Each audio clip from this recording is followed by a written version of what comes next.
So this is my last one for the night, for the morning, because it's actually daylight now. But I am going to give you all a more detailed account of my injury at work. All right, so the day started off really good. Felt good. We had a team meeting that morning. It was a good meeting, and we got done at about between 9 and 9:30, I think. So, so we get our equipment before our meeting. After our meeting, we head out. Some of us smoke, so we may smoke a cigarette and then head out. I get to my first job, and my customer, you can tell she had came home from work to be there, so someone would be there while I was working. And she was telling me her problems that she was having with the equipment. So I told her I would go outside and I am going to check her lines, make sure the cables are okay out there. So the main cable that feeds the house was impaired. So we can't always tell exactly what's wrong with it, but if we're looking at our meters the correct way and looking at our signal the right way, we can tell when something's off really quick. So I noticed that her line needed to be changed right away. Well, I didn't know it was her line at first. So I checked my tap, which was on the pole. I checked my tap. The tap was good. Checked the end of the line again. Still bad. Changed the connector. Still bad. So I go get my cable. Line needs to be changed. No big deal. Get up there, hook a line up, tie it off, get it connected to the pole. Boom. Done. We're gone. And so I get my cable and taking the cable with me while I'm walking my path back to the ladder, to the pole to go up and change it. So I get up there, snip the other line, hook the other line up, get it tied to the pole. It was aerial to underground. So we tie it to the pole and neatly take it down the pole so that when they bury it, or when I'm done with it, it's not just hanging and it's neat. So I get up there, take the cable down, hook my cable up, and get ready to tie it to the strand that's close to the pole so I can have it going down neatly. And the strand pops. So this strand is supposed to hold 2 tons, and a lot of us technicians, we use that, or we trust that strand not to break. And I think I'm the first person that is broken on. But we trust that strand not to break. We would rather put our ladder on the strand than a pole. And sometimes our taps are too far away from the pole to put our ladders on the pole. So we have to put it on the strand sometimes. But we learn to trust it. We do. We learn to trust it. So the strand breaks, and I hear the noise, pow, that it breaks. And I'm thinking it's the transformer above me. So I fall. The fall was very quick. I look up, and the transformer's still there. The pole isn't broken. So I'm a little confused because I don't know what's going on or what's actually broken.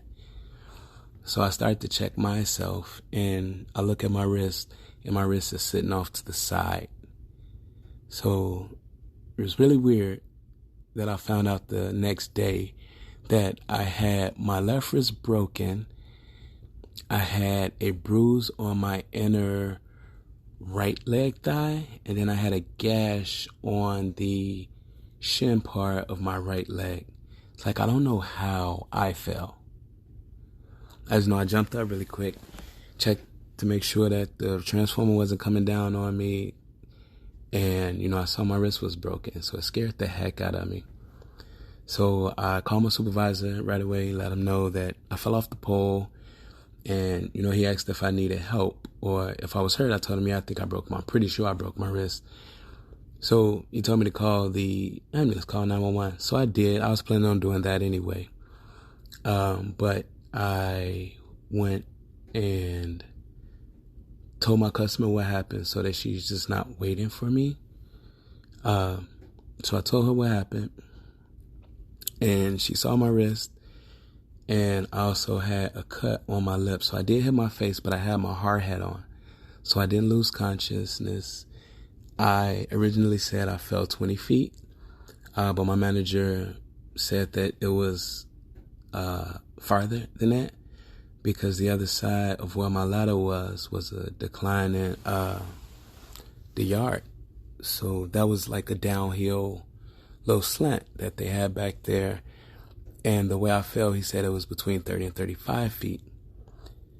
And I didn't think a big deal about any of this that day besides my wrist being broken. So I told my customer what happened. She helped me get like my safety gear off. And I just laid it right there. And then I went and got my phone out of my van so I can tell my wife what happened. And I sent her a text saying that I fell off a pole, but I'm okay. And that was it. Because I didn't want to talk to her. And she was also at work. I didn't want to talk to her because I was in so much pain. So much pain. And this wasn't even as bad as it had gotten because my adrenaline and everything was still going. So I was riding that adrenaline high, and she called me within like 30 seconds. She was like, "You fell off a pole?" So I was like, "Yeah, I fell off a pole, but I'm all right." She was like, "How?" Like, I don't know, the strand broke. I fell. That, like, she had all the information that I had. I did tell her that I was calling the ambulance, that I'm pretty sure my wrist was broken, and I would tell her which hospital I was going to. Now, my wife doesn't take anything like that for like an okay. So she called me while I was in the ambulance. But my manager and my supervisor were both on their way out there. The police had arrived, and he asked me to sit down. And, I told him that I tried, and it hurts a lot more when I sit down, so I wanted to stay up and keep walking. But I was babying this arm. It was my left wrist. I am a lefty. So this, I didn't think about how things would be different. So I walked back to the pole where I was, showed him. He's looked at my wrist, said, "Yeah, it looks pretty good." I was like, "Pretty good."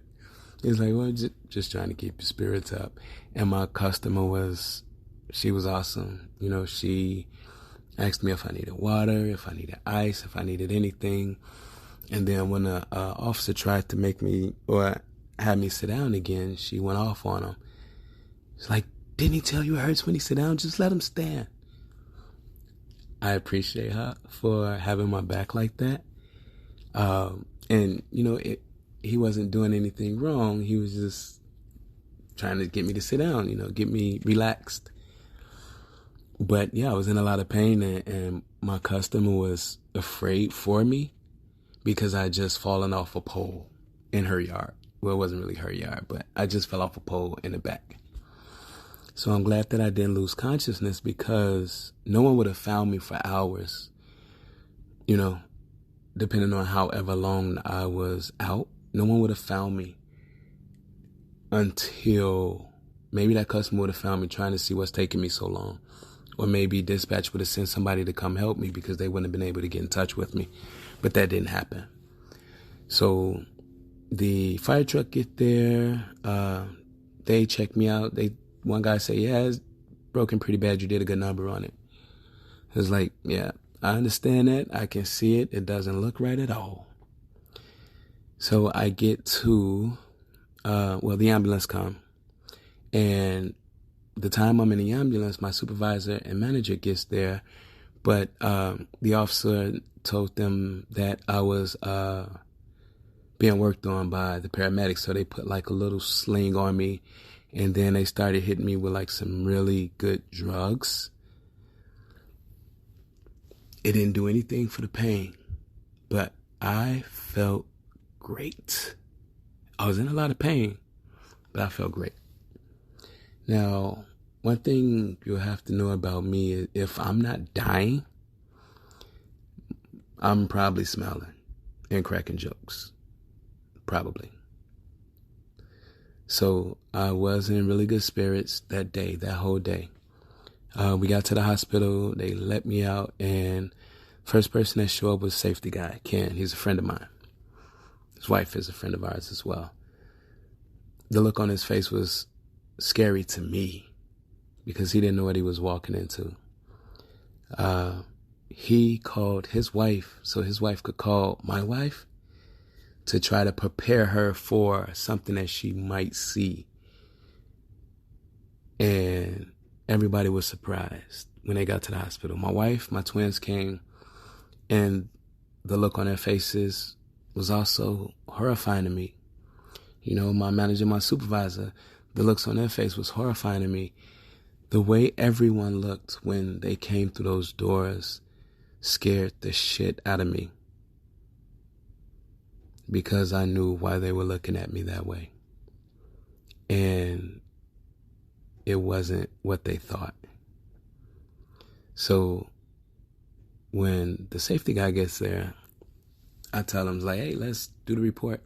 We got to do a report. He's like, dude, you even know what happened, what just happened? It's like, yeah, I fell off a ladder. I fell off a pole. It's like, do you know how far you fell? Like, yeah, 20 feet. He was like, I'm just checking. I'm just checking because you bugging right now. I'm like, we got to do the report, right? As things happen, we got to do the report. Let's do the report.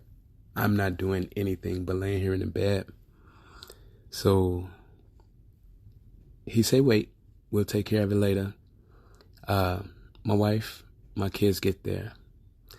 And, you know, they're looking at me seeing that I'm okay. The only thing that's wrapped up is my wrist. But they're still scared at least 30 or 45 minutes into the time frame of them being there. You know, they're afraid of what's actually going on with me. You know, the doctors are confused because I don't have any other pain other than my wrist. I didn't lose consciousness. I didn't hurt my back. I didn't hurt my neck. I didn't hurt my legs. I didn't hurt my other arm. Didn't break a rib, anything. You know, it's just broke my wrist. You know, I do understand how blessed I am. So I thought that I got off really easy. You know, I was sure that I got off really easy. So I got put to sleep twice. One time was to put my wrist back in place, which was weird because 1 minute my wrist was all over the place, and then I wake up and my wrist is looking like a wrist again. Unfortunately, I need surgery. I don't know how many times this happened to anyone else, but I wasn't supposed to have surgery that night. I was supposed to go home and call them and schedule surgery. It just so happened that somehow somebody's appointment got canceled or rescheduled, and that opened up a spot for me, and I had surgery that night. I was feeling good. You know, I wasn't battered, bruised, wrist was broken, but my body wasn't. Well, not at that point, not that I had known. So they gave me pain pills, things for infection, things for, they gave me a bunch of medicine. So I stopped taking the oxys after the second or third day because I didn't like the way that they made me feel. I would be asleep and, you know, I was losing most of the day. It did really good for pain the day after, but I didn't want to be out of it like I was, and I was really out of it. So I threw those away and dealt with the pain for the rest of the days until it went away.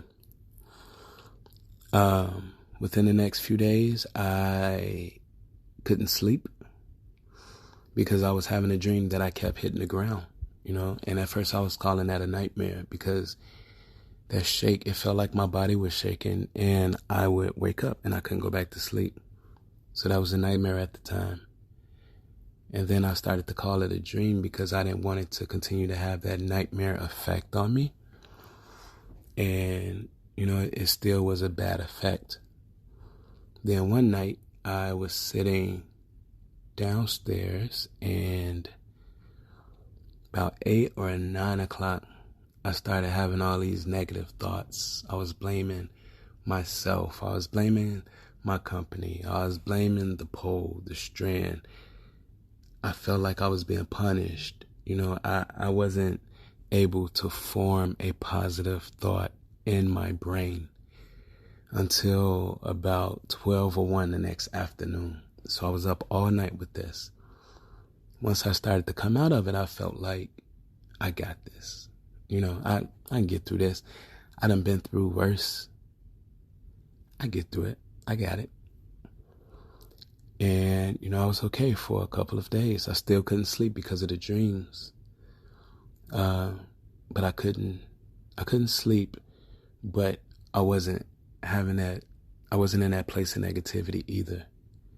And I was worried that my depression was showing its ugly head again, and it very may well have could been.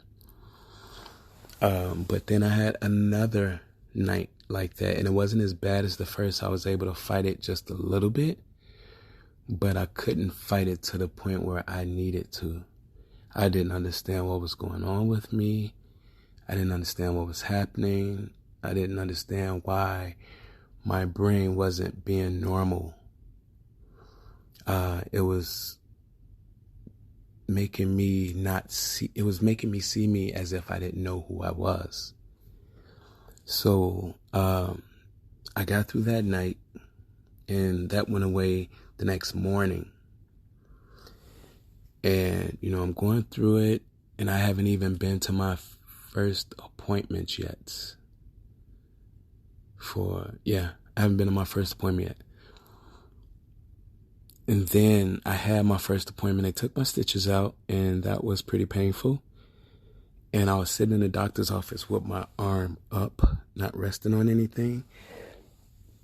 And my wife could see that I was in a lot of pain, and it just started hurting. The brace came off, the stitches came out, and I'm sitting here holding my arm, and it was so painful. She's like, "Does it hurt?" I'm like, "Yes." And she could tell I'm in pain, like if my legs start shaking really fast. And then the nurse told me, it's like, "Yeah, just rest it. You don't have to hold it up, just rest it." It's like, I'm pretty sure you won't move it because most people are afraid to move it now, so they don't, no matter what they do. So I put it down, went and took an x-ray. They showed me the x-ray. It was a titanium plate, 3 screws, 2 pins, and yeah. So he could see it in my face that I was frustrated. I asked him when would I be able to carry a ladder. He said, "Oh, it'll be months before you can carry a ladder. Like 6 months, maybe even longer." So I was so frustrated at that because that just gave me a time frame of work when I'm going back to work. So at least off for 6 months. He could see it. It was obvious to everybody. I wasn't happy with what I had just heard. And, you can't really blame anyone, for feeling sorry for me. But we got through it. That I thanked him for the information that he told me and, telling me what needs to be done. This was at like week 4. Was it week 4? I think it was week 4. It was week 2 when my stitches came out. And yeah, so it was week 2 when my stitches came out. And after that, I started physical therapy. Nope, I didn't start physical therapy yet, 'cause I started physical therapy after 6 weeks. I started the physical therapy after 6 weeks. So I kept having to go see him every other week. And between the first and the second time, I had another night where I couldn't be positive. This time I was in the bed with my wife and I was trying to go to sleep. I nodded off for 15 minutes maybe, but I was already feeling bad before I went to sleep. So I had the dream and I'm up, boom, just like that. So I didn't want to wake my wife up, but tears had started coming down my face because I'm at this point where I'm trying not to wake my wife up, but I kind of need her to be woke. Or maybe I don't, because there's really nothing that she could do for me right now. So, got out of the bed, let myself calm down as much as I could, to the point where I wasn't crying, but I was still in a bad place. So I called my employee services line, got through to my line for seeing a psychiatrist or psychologist, and I was telling them about what I was going through. And the next day, I set up an appointment with my psychologist, and she told me at that moment, within that time frame, that my symptoms are signs of PTSD. But she didn't give me a definite answer just yet. I was seeing her once a week, and, it was very hard for me to tell her what I was going through, and what I had been through. But I did promise myself that I would be 100% truthful and honest with her, not just about me falling, but about my past experiences with mental health, me being depressed when I was younger, and some of the things that I've seen growing up. So next time, she said I had depression.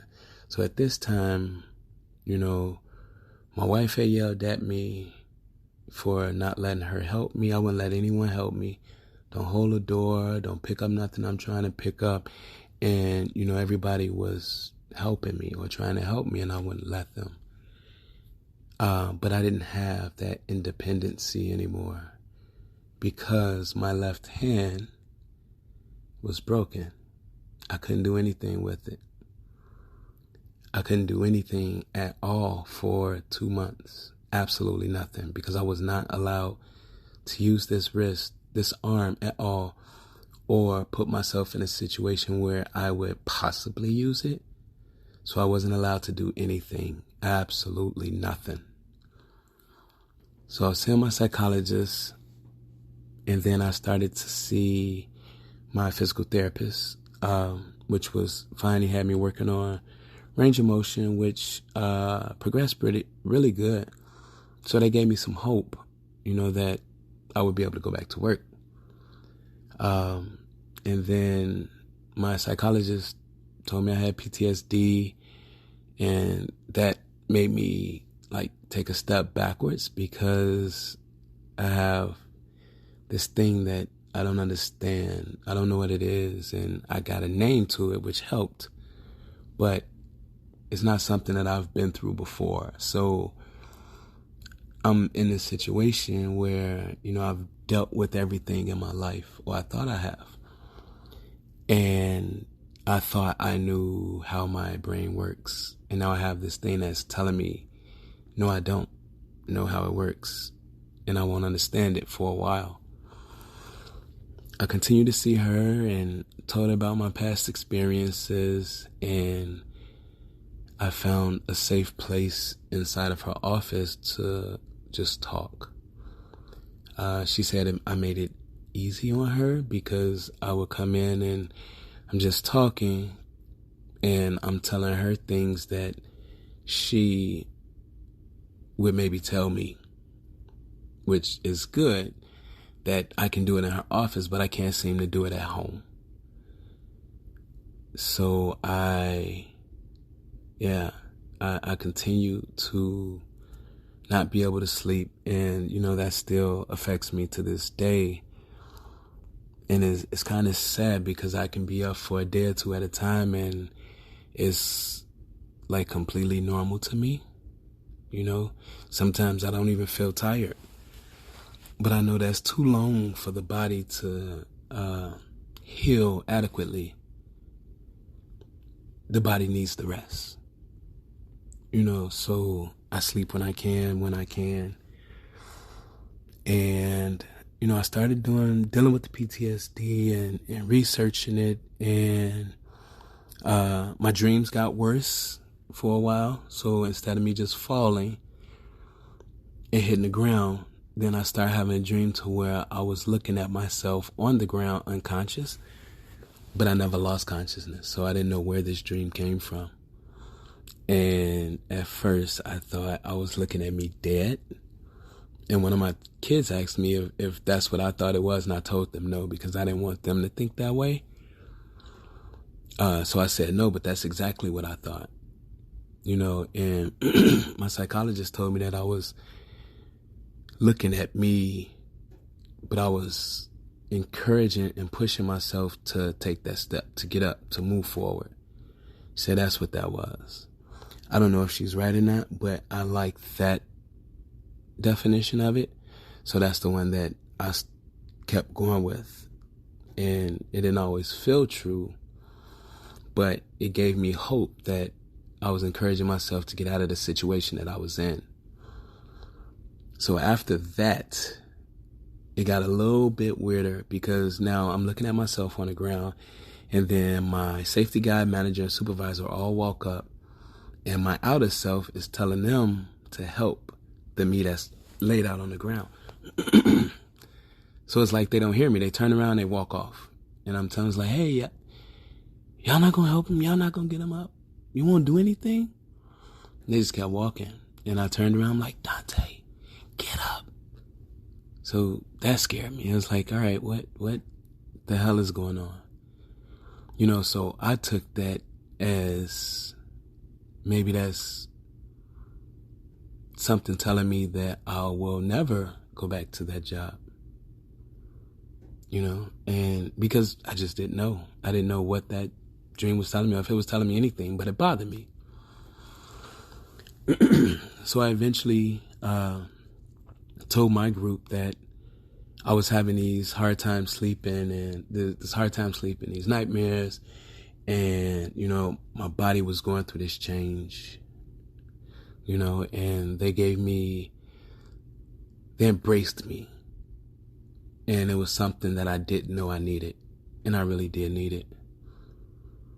But they were right there, and they would check on me. It wasn't like annoyingly, but it was good, They would check on me, see if I would need anything. I didn't need anything at that time. And I didn't tell them that even when I did, I didn't really tell anyone, And I was frustrated that I'm only getting 60% of my paycheck, which is a lot less than what my checks actually was. And at first I'm like, oh man, this is good. This is actually what I make, or more than what I make. But nothing was being taken out of it. So it looked like my check, but there was nothing being taken out of it. So when you look at insurance, that's almost $700 a month. It's like that's not even a check. That's a check, and then some of the next check. That's stressful. And then my days to go back to work kept getting pushed back. I lost so much strength in my left arm because I wasn't using it, and it was like stitched up, and I thought me getting my motion in my wrist was all that needed to be done until I tried to lift a 10-pound weight, and I couldn't. Well, actually, it was a 5-pound weight at first. I could not lift 5 pounds. So to that point, we'll recap really quick. Fell off a pole, broke my wrist, had surgery, PTSD, seeing a psychologist, going through physical therapy, frustrated at the process. My left arm is broken. I am a lefty. My life as I knew it was completely different. Completely different.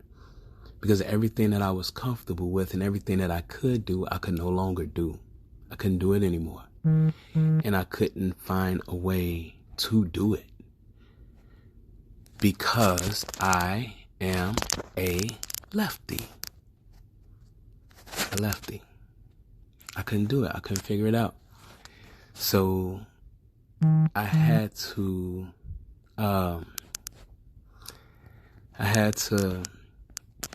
try to think about something that would actually work for me.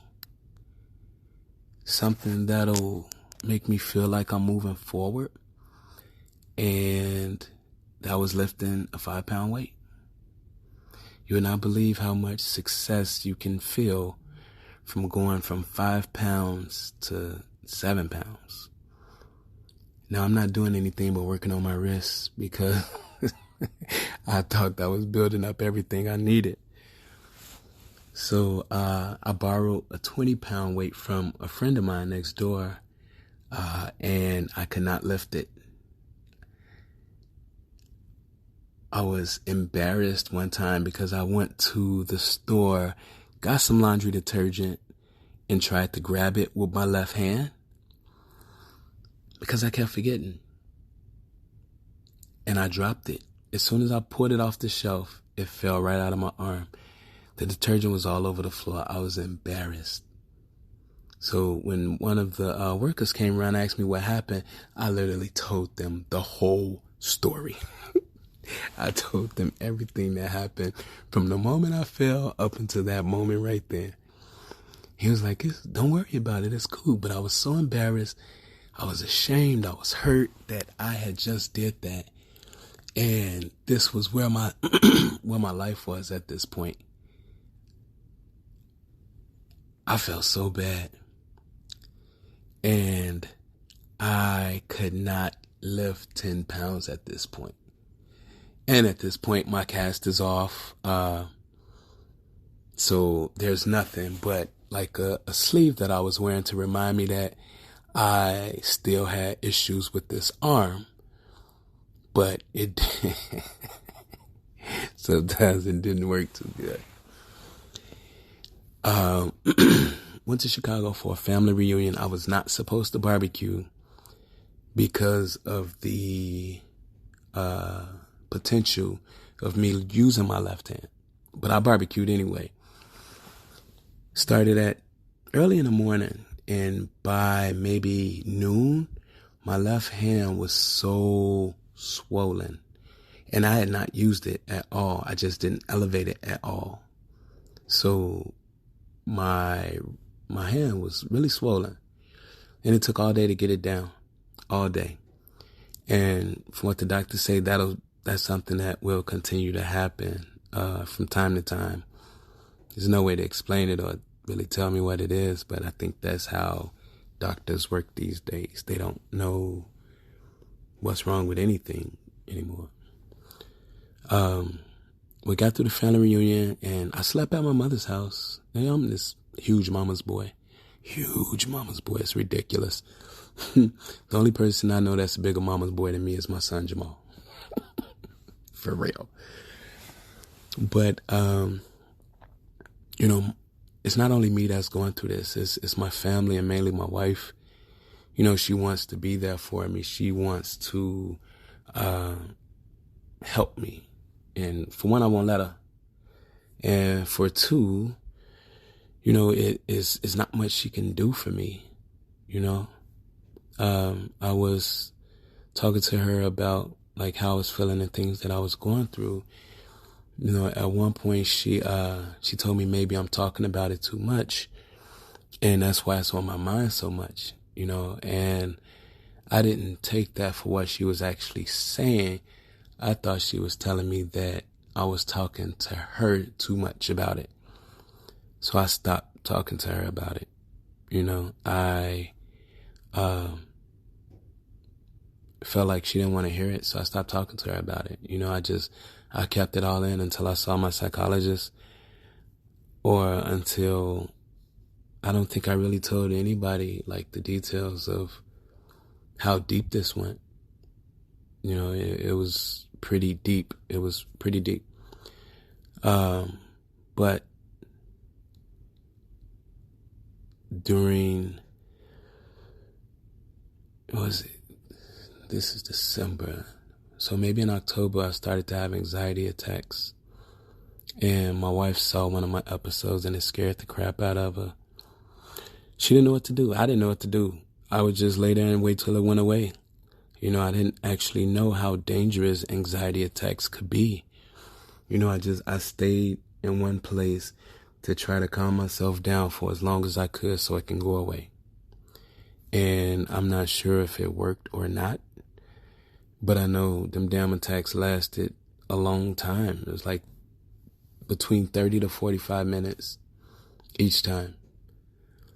I told my psychologist about that. She wanted to make sure that I wasn't clinically diagnosed with PTSD before she knew that if it was something that just happened because of the fall or if it's something that I'll live with. Personally, from what I'm experiencing, I think it's something that I'll live with because I still have a lot of effects that I had in the beginning from it, but I am more equipped to deal with it. So it doesn't make me feel the way that it made me feel before. I'm not crying. I'm not feeling hopeless. I'm not trying to understand what's wrong with me. I'm not having those negative nights. So I've got myself on the right track, but I still have, all of those symptoms. Sleep, the dreams, anxiety isn't as bad as it was, but I'll notice like my hands start shaking. Like my son won state championship, and I am 110% sure I had an anxiety attack. I'm sweating, I'm shaking, but I'm still recording, I'm still screaming, I'm still in the game. And at this time they had won the game. The game was done. But I knew I was having an anxiety attack and I didn't let it take over me. And I think that's something that I'll have to learn more, because I'm not sure if that was the right thing for me to do. And it was another parent behind me that saw me use my inhaler, and she was like, I might need some too, but she could see something was wrong with me as well. So I had all these issues. I've been battling this since July 17th at 10:03 a.m. I remember the exact time that I looked at my phone. And 10:03 was on my phone for a while, so it had to have just changed. So I fell at 10:03, or I hit the ground at 10:03, because I got up and started making calls that quick. But I've battled with this, and I take pride in knowing myself, knowing what I've been through and being a positive person. And, I take pride in this, like, a lot. And it pissed me off that I didn't know what the hell was going on with me. So every time when I started having those dreams, I was already as back as far as I thought I can go. And then I got diagnosed with PTSD, which isn't all bad because I had a name to it. But I still couldn't control it, which it didn't make me take a step back. It just made me want to research into it more. Then my dreams got worse, which felt like a step back. Then it progressed and it felt like a step back. And then I was supposed to go to work and they pushed it back. That was a step back. And then the next time I was supposed to see my doctor, which was supposed to be the next time he sent me back to work, was the day that I started my work hardening class, which is another type of therapy. So it got pushed back more. Now, the work hardening program, if it's something that you can do at the end of the program, then it goes on your work profile. No matter where you go, what you do, this will be on your work profile. So I was worried about that. If it's something that I can do, it scared the shit out of me that it would be something that would stop me from getting a job if I can't work with the company that I'm with now. Scared the crap out of me. But I started that program. My lifting was very weak when I started. My grip strength was very weak when I started. The program was supposed to be 8 weeks, and I finished it in 5. But also, during the program, I had a huge step back because I had 2 family members that passed, and that, along with everything else that I was going through, was this big pile of crap that I had to deal with. So I go to Chicago. You know, we get to Chicago on Thursday. Funeral's not till Saturday, so I'm thinking Friday I'll have some time to put myself in a room and deal with it. I didn't. So Friday we did whatever we were doing to get ready for the funerals. Saturday we get up, go to my uncle's funeral, and that is my church side of the family. So they are church people, you know. So his funeral was way longer than it was supposed to be. Sorry, Auntie. But it was so long, I had to tell her that I had to go to my cousin's funeral. And the good thing about it is most of them already knew that we had 2 funerals. So I get my wife and my kids, we go to my cousin's funeral. That was so hard on me. Like, that was hard on everybody.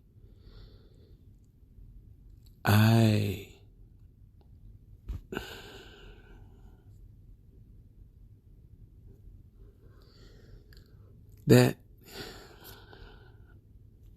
was hard. And I just knew I was doing so good.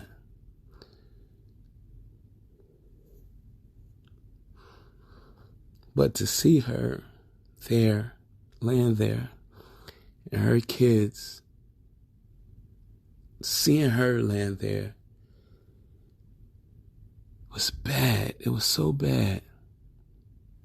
It was so bad. And I wasn't okay. I was not okay from that moment forward. You know, we drove back home, and I helped a friend's mother get her car back from from Wisconsin. See, now I got tears coming down my face. From Wisconsin to Minnesota. And it starts to snow. My wife get a hotel because she doesn't like driving in the snow because she's had an accident before. And I kept going, you know. But I wasn't of 100% a sound body and mind. You know, my mind was maybe 60% there. You know, but we made it home. Dropped me off. She went home. She brought me B-dubs. I love B-dubs. But I got home and I felt everything. Everything. You know, I felt my cousin, my uncle, my PTSD, my nightmares, my anxiety, fear, worry, confusion. I felt everything.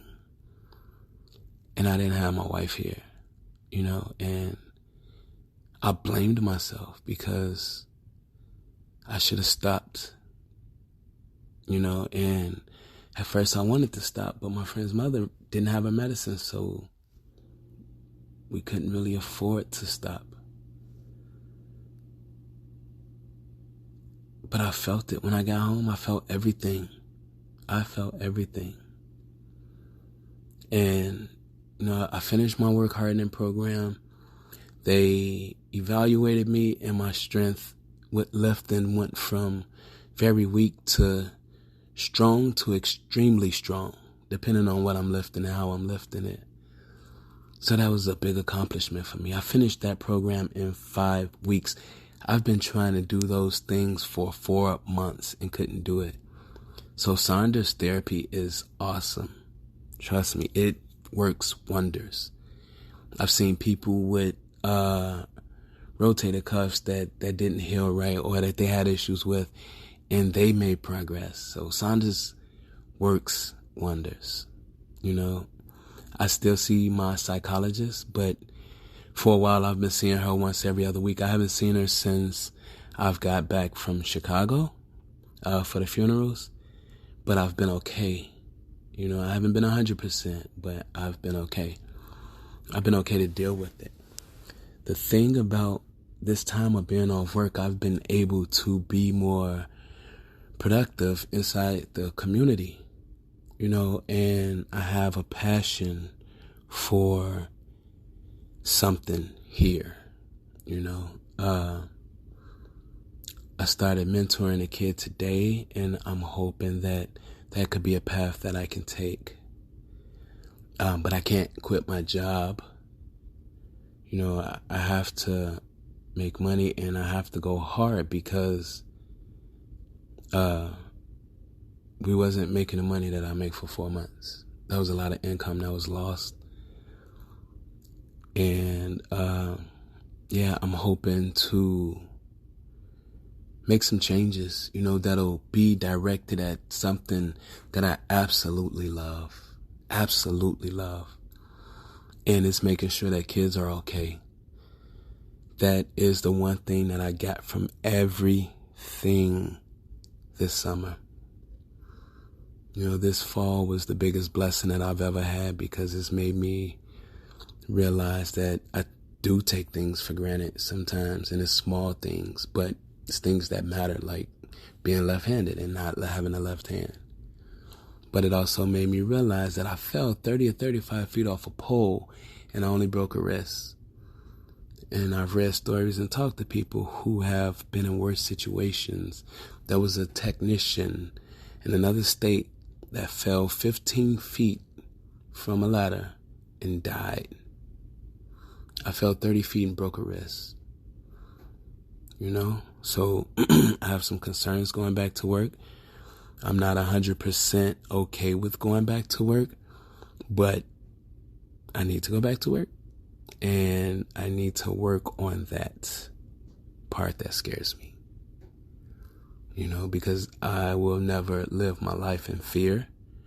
I refuse to. And if I can make it this far, I can at least get past that fear. It doesn't mean I have to do the job. I just need to get past that fear to know it won't hinder the decisions that I make. It won't have an effect on my life that way. So this has been the last 4 months of my life.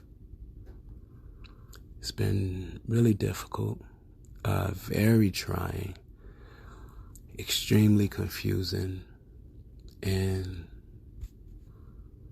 it's been good. It's been awesome. It's been beautiful. It's been a blessing. It's been all of these things, and I appreciate it. Every single thing. I appreciate it. Because the better I come out of these situations, the better I am for me. And the better I am for me, the better I'll be to help someone else deal with some of their issues that they're going through. I just want to help people. And if this is an experience that I needed in order for me to be better prepared to help someone, that's okay with me. But I know now that I need to do the work to get me going in that direction. So I have a podcast. It's Dante Hughes, The Vulnerable Truth. I have a website, vulnerabletruths.com. I have a Facebook group page that's confusing as hell. And the username on that is truthfully vulnerable.